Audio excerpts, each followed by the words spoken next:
Alors dans cette vidéo, je vais expliquer les deux méthodes pour calculer la somme de vecteurs u et v, comment construire le vecteur u plus v à partir de deux représentants des vecteurs u et v. Ce sera la relation de Chasles et ensuite la règle du parallélogramme. Pour ce qui concerne la relation de Chasles, on va commencer par créer un point. À partir de ce point, on va fabriquer un représentant du vecteur u issu de ce point. Voilà, donc ce vecteur-là est égal au vecteur u. Ensuite, à partir de l'extrémité de ce vecteur-là, on va créer un représentant du vecteur v.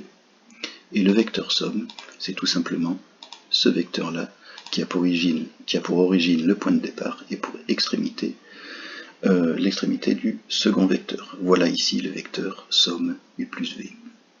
Pour ce qui concerne la règle du parallélogramme, nous allons aussi prendre un point de départ, mais cette fois-ci, nous allons créer à partir de ce point de départ un représentant du vecteur u à partir de ce point-là, et puis un représentant du vecteur v, mais aussi à partir de ce point-là.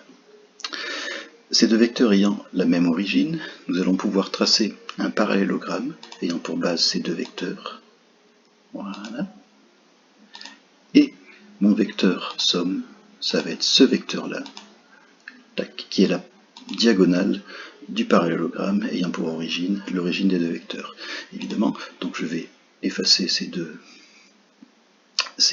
droites qui vont nous gêner dans la représentation. Voilà. Et on va pouvoir voir qu'évidemment, les deux vecteurs obtenus sont exactement identiques. D'accord ? Voilà pour la relation de Chasles et la règle du parallélogramme.